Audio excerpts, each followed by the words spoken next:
A gente já percebe claramente que que as defesas estão sendo tolhidas, estão sendo restringidas no seu direito, né? Os próprios advogados do Bolsonaro, do Braga Neto, de vários outros investigados têm reclamado muito, né? Têm reclamado demais disso. E isso vai se consolidando num cenário que é praticamente, vamos dizer assim, já é um cenário meio que traçado. A coisa a gente quando olha, né, esse julgamento vai acontecer na primeira turma. E a primeira turma é formada por ministros que simplesmente não topam o Bolsonaro, né? Então, inclusive o Zanin, nós temos o Zanin aí que o Zanin e o Dino, né, que tiveram aí o questionamento da defesa pelo seu impedimento, para que eles não pudessem julgar o Bolsonaro. Tudo isso foi negado à defesa, né? O Zanin disse que não tem, eu me sinto super bem para julgar o Bolsonaro. O Flávio Dino disse, eu também, eu me sinto super independente, super imparcial. E é muito curioso, porque se fosse o contrário, a gente já teria um carnaval, aí sim, um carnaval, pessoas na rua reclamando da parcialidade desses ministros, porque esses ministros eles estão claramente posicionados no espectro político. Vários deles já anteciparam o seu voto, né, no sentido de já colocar o Bolsonaro dentro desse golpe, né, dessa narrativa de golpe. Fazem as mesmas associações que o PGR, que o Paulo Gonet fez, que a PF fez, que o Alexandre de Moraes faz, né, criando essa narrativa que vem desde lá, praticamente do início do governo do Bolsonaro até o dia 8 de janeiro, o que torna tudo isso um processo kafkiano, né? Hélio, eu quero te ouvir, você está acompanhando isso.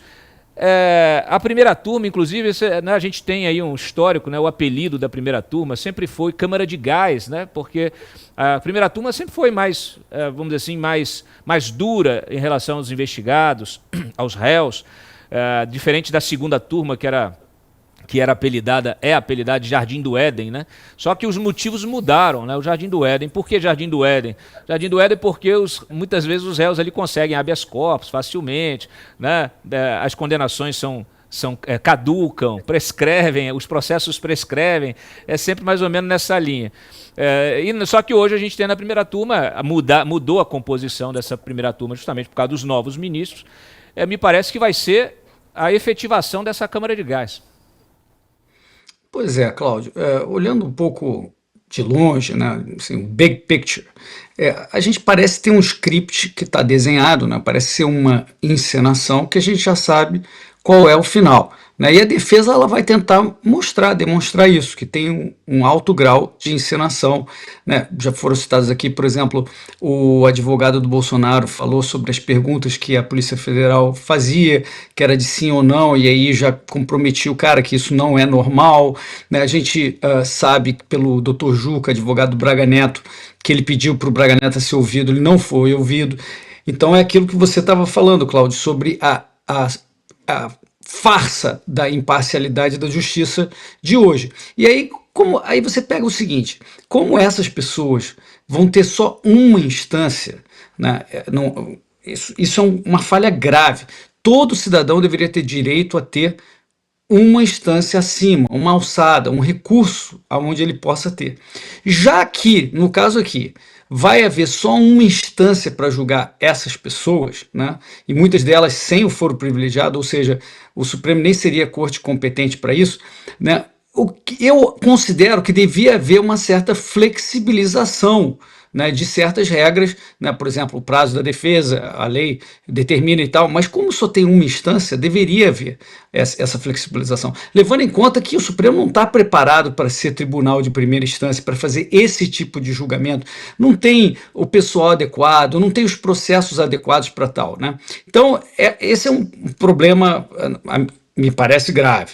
Aí você vê as acusações a que o Bolsonaro está sendo feito, né? Você tem organização criminosa armada. Bolsonaro em 8 de janeiro, como o Hélio Gaspari falou na coluna dele no fim de semana, Ele já não era presidente, ele não liderava aquela balbúrdia, ou não há provas de que tenha liderado aquela balbúrdia, ele não estava no Brasil, são duas coisas separadas, o 8 de janeiro e a tentativa de golpe de Estado, que pode ter havido antes, né, e que pelo menos tem alguns indícios que teve gente que pensou nisso.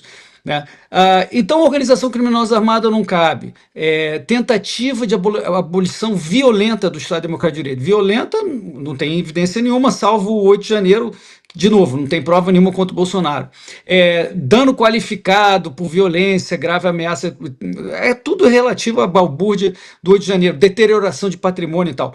O que resta só é o tal golpe de Estado. E aí vai precisar se demonstrar que o Bolsonaro iniciou a execução disso de alguma forma, né, e não ficou só discutindo redações de possíveis decretos conforme a Constituição. Então você veja que já é uma maluquice. Né? Aí você vê, por exemplo, essas pessoas sem foro privilegiado e tal, não tiveram as pessoas do 8 de janeiro, que eu considero que tenham que ter um outro julgamento porque não tiveram conduta individualizada, né, não se apontaram os crimes, foram julgados em tribunal virtual, né, gente condenada por associação criminosa armada sem arma. Então, tudo isso, e aí vem o negócio do Dino, tudo isso demonstra que não tem imparcialidade. O Dino deixou inúmeras vezes, antes de ele assumir o Supremo, qual era a visão dele sobre o Bolsonaro e o que tinha que acontecer com ele.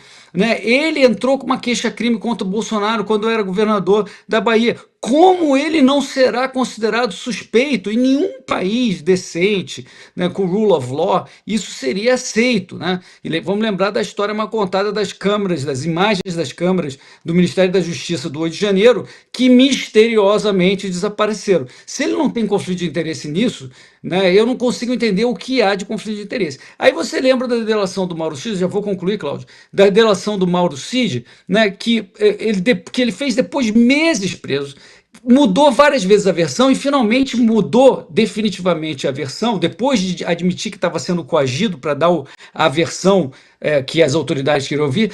Quando as autoridades ameaçaram cancelar a delação dele, ele mudou de novo a versão. Né? Então, veja, realmente eu tenho que concordar contigo, Cláudio. Não soa como qualquer imparcialidade, ao contrário. O que está se revelando no Brasil é um processo que já nasce maculado pela falta de equidistância entre as partes. Carol. Cláudio, deixa eu só complementar aqui exatamente o que o Hélio falou sobre a questão de instâncias no Brasil, né? Tem toda essa discussão se o Supremo Tribunal Federal seria uma terceira instância. Tem gente que sequer chama o STF de terceira instância, seria uma instância recursal, exatamente porque eles não têm essa característica de fazer essa primeira análise ali processual. Ele é uma Câmara de recurso. Então, já começa daí toda a arbitrariedade que a gente está vendo, como o Hélio colocou super bem. Tem gente que não tem foro privilegiado, na verdade, a maioria desses 34 envolvidos aí nesse inquérito não tem foro privilegiado, eles deveriam estar lá na primeira instância e não no STF. E sobre esse ponto da primeira turma, por que isso acontece?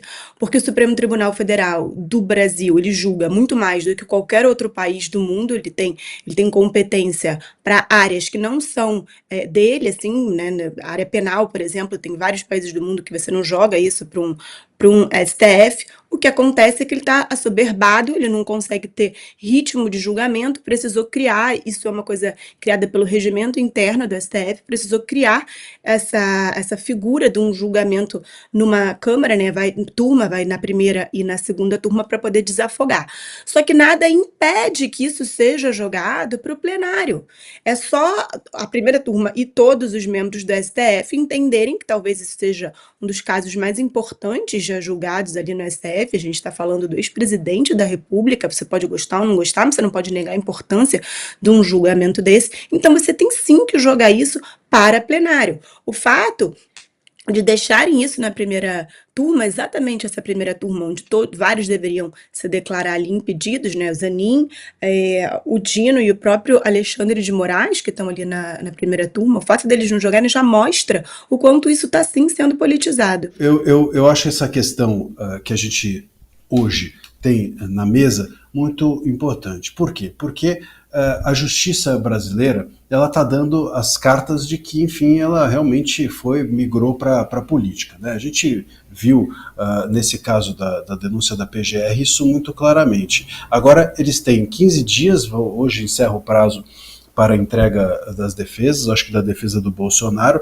mas 15 dias contados a partir de uma denúncia que não foi integralmente fornecida às partes. Então são 15 dias sobre meia bomba. O que adianta isso, né? A própria PGR e a própria Polícia Federal deixaram claro que há possibilidade de que outras provas sejam somadas, de que outras diligências venham à tona. Então, sobre o que essas pessoas estão se manifestando? Né? Não tem nem discussão. O ministro Moraes vive dizendo, olha, eu não estou deixando de franquear a íntegra dos autos, não é verdade que os advogados estão sem acesso integral aos autos. Pô, isso daí está agora escancarado. Se a própria PGR vai, depois da apresentação da defesa, fornecer novas provas, então é óbvio que sobre o que está se manifestando agora não é a íntegra. Não é a íntegra dos autos, não é a íntegra da denúncia. O que virá depois, as provas que virão depois, elas integrarão um todo que não está no radar dos advogados. Mas por que isso está acontecendo? Por que tanta pressa? Por que o ministro Moraes não dilata o prazo? Por que o ministro Moraes não entrega esse caso para o plenário? Por que isso fica restrito à primeira turma? Eu respondo por quê. Porque há pressa, porque há uma urgência, porque nós estamos diante de uma corrida condenatória. É isso. Tem prazo, eles querem acabar esse ano para não tumultuar as eleições do ano que vem. E ao correrem e tratarem o caso politicamente, óbvio que eles estão tumultuando as eleições do ano que vem. Então, eu acho que o judiciário hoje não tem sequer mais preocupação de esconder o seu lado político, né? E esse caso do Bolsonaro também, do Eduardo Bolsonaro, é um bom exemplo disso. Você reter passaporte de alguém, o passaporte, o direito ao passaporte é algo tratado de forma muito sagrada por boa parte das legislações, inclusive há acordos internacionais que tratam desse tema. É uma das garantias individuais mais relevantes você ter o seu passaporte, é como uma espécie de identidade internacional sua. Né? E o judiciário brasileiro está tratando isso como qualquer coisa. Ah não, ele foi lá costurar projetos de lei, e daí? E se fosse? Qual é o problema? Não pode? Só alguns parlamentares podem? Só alguns parlamentares podem ir na Venezuela, só alguns parlamentares podem ir na Bolívia, só alguns parlamentares podem ir em países estrangeiros costurar planos, políticas comuns, só esses parlamentares que têm uma certa ideologia que podem? Isso não faz o menor sentido. Eu vi uma notícia agora, meus colegas, nesses dias, acho que ontem, que o Janones, parece, ia fornecer o endereço dos militares que, enfim, supostamente foram os responsáveis pela morte do Rubens Paiva, para as pessoas irem lá se manifestar e para pressionar o STF a julgar o caso. Pô, mas isso é costurar política? Aí pode. Aí fazer isso, tudo bem. Isso daí é uma política limpa, mas política que não pode ir nos Estados Unidos costurar. Pelo amor de Deus. A gente cansa de ver bancada do PSOL, todo dia juiz uma ADI no STF para discutir a constitucionalidade de tudo. De tudo, e dar ao STF a possibilidade de se intrometer na vida do legislativo. Aí isso pode. Aí isso é uma costura que tudo bem. O que não pode é ir nos Estados Unidos costurar políticas enfim, de interesse de outro espectro ideológico. Então, o Brasil escancarou-se de vez. Eu acho que o STF não tem mais receio de dizer que é um poder político, é ao contrário, se acostumou com isso, ficou acomodado, e a gente que arque com as consequências desse estado lamentável de coisas que o Brasil vem passando.